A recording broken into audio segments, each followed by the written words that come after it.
The rocky dirt road crunched beneath the tires as I drove through the dense forest, careful of the branches which overhung the path and scraped the windows. My eyes were darting around constantly, keeping an eye out for wildlife and fallen trees. This far into Yosemite, there were many people, but as a park ranger, it's my job to patrol these woods and protect visitors from nature as much as possible. Not to mention protecting nature from them. Especially this time of year when unlicensed hunters were out and clueless campers and amateur hikers are roaming alongside them. It's often a lethal combination. Just as I was thinking about amateur hikers, I saw a woman standing a little ways off the road. She was in a rock-strewn field on the slope leading up the hill to my left.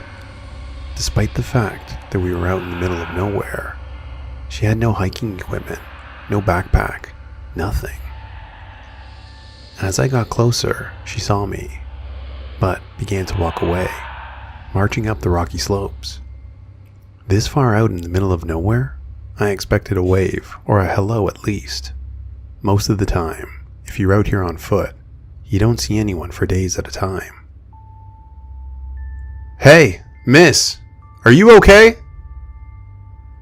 I yelled, worrying she was suffering from exposure. Sometimes, people get lost in these woods, and by the time you reach them, they're nearly catatonic.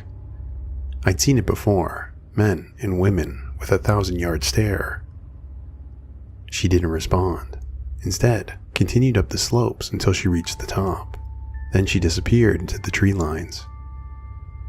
The woman's face looked familiar, I realized, and pulled up a file on my laptop. It showed the people who had been reported missing in the area. It took a minute, but eventually I found the woman's file. There were photos that matched the person that I had just seen exactly, except her clothes were different, and the woman had been reported missing 8 months prior. She should look considerably worse, I thought, especially considering her lack of supplies. These woods were harsh, a brutal wilderness. Even experienced hikers and hunters had become lost in the area and had died from the elements. I quickly called to the station and told them what I had seen. Then grabbed my backpack and took off on foot, running up the rocky slopes towards the trees. If she continued at that pace, she'd be moving, and I had a good chance of catching up with her. At the top of the hill, I managed to find her tracks. I followed them into the woods, tracing a path through the trees. For almost an hour I followed her path through the forest, becoming more and more convinced that I should have caught up with her by now. I realized something was wrong and I had lost the trail. It was like the woman had vanished. I kept moving forward, thinking maybe I would pick up her track again. This would happen from time to time. I knew this as an amateur hunter. The quarry's path would disappear occasionally only to reappear a little ways out. So I kept going, pushing aside branches and shrubbery and moving ever deeper into the overgrown wilderness. And that's when I saw it. "What the hell is that?" I muttered to myself, not believing my own eyes as an object came into focus up ahead. It was a staircase that appeared out of the overgrowth, looking otherworldly in this environment. What is this doing out here? I realized that I was talking to myself, but couldn't help it. I also couldn't help the fact that I was steadily moving towards the staircase in the forest, despite the growing feeling which told me I should stay away. The closer I got to the stairs, the more I felt as if someone was watching me. The hairs stood up on the back of my neck, and goosebumps rose up my arm as I approached, moving closer and closer, until I was standing right in front of them. Strangely enough, the stairs looked relatively new. They appeared unassuming and normal in every way, except for their odd location. The wood was not weather-worn or moss-coated. It was clean, and I would have guessed that these stairs had been built in the last 10 or 20 years. But the funny thing was, the staircase ended exactly after 13 steps. It was a staircase leading to nowhere. It was an eerie sight out here, since I was well aware of how difficult it would be to construct them in the middle of nowhere. What was the purpose of them? Who would build them and why? Even as I was asking myself these questions, I found myself walking up the stairs. It was like I was in a dream, as my feet seemed to move involuntarily upwards. But the feeling of eyes on the back of my neck grew worse and worse with each step. I could feel the weight of someone else moving on the stairs with me. I was sure of it. Eventually, the paranoia became so overpowering that I had to turn around, feeling as if someone or something was definitely right behind me on the stairs. But when I turned around, there was nothing. No one was there.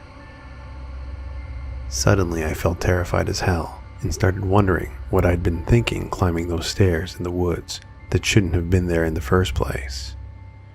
I started going back down, still feeling eyes watching me from all around. The trees nearby rustled with movements, and I saw vague shapes moving behind them.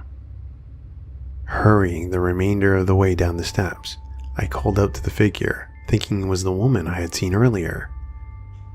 "Miss, if that's you, I've been looking all over for you. Are you all right?"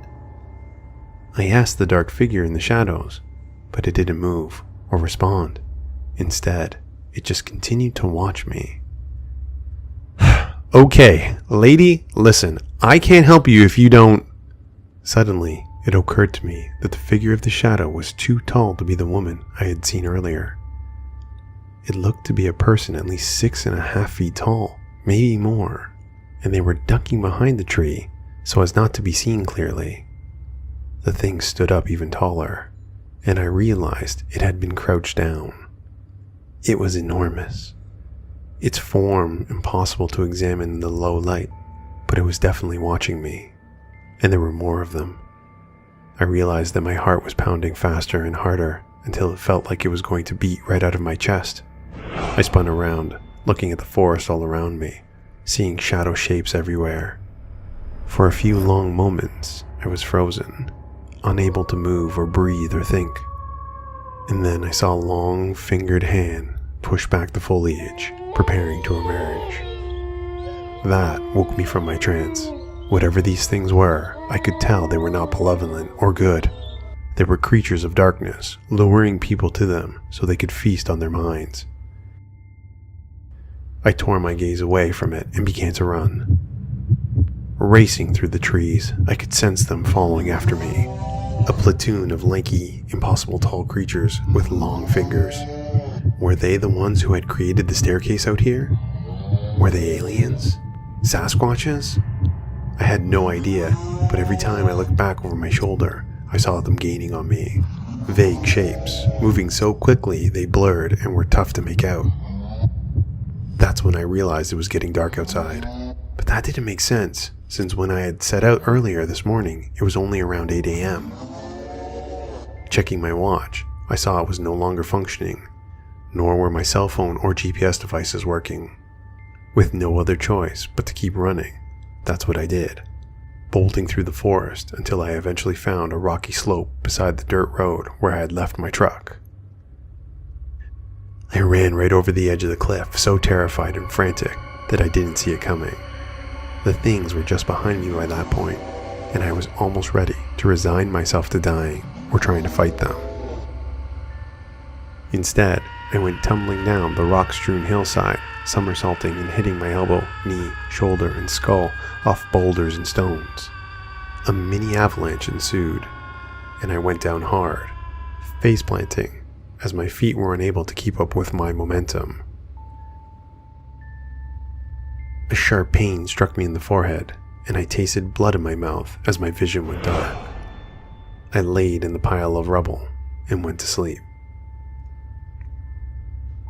When I woke up, there was a park ranger standing over me, asking if I was okay. The weird thing was, I didn't recognize him. You look familiar," he said, furrowing his brow. "What's your name?" I told him my name, and his jaw dropped. His face turned a shade paler. It can't be. Everyone thought you were dead. Looking around, I saw my truck was nowhere to be seen.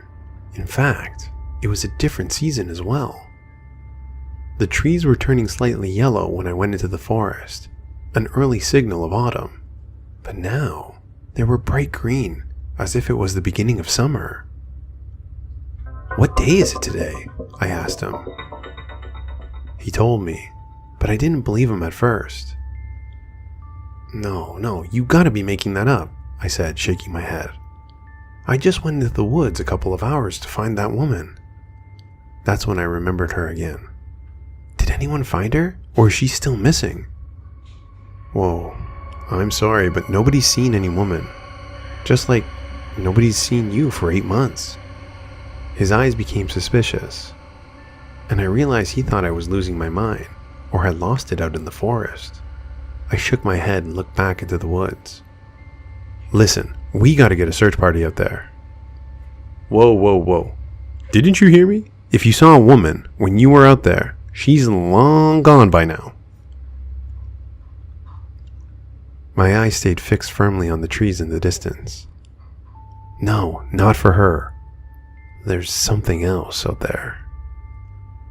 I couldn't resist the pull of it and started wandering back up the rocky slopes. It felt like I was an iron filling, and the stairs was a strong magnet, drawing me towards it. We all need to go to it. The other ranger grabbed my arm and pulled me back, restraining me, yelling at me to calm down. It took 5 more men to get me to stop, and to get me into the hospital. They keep telling me what I saw wasn't real, that I was suffering from exposure, that I got lost in the forest and hit my head, suffering a concussion. The doctors say I hallucinated all of it. But I know what I saw, and as soon as I get out of the hospital, I'm going back.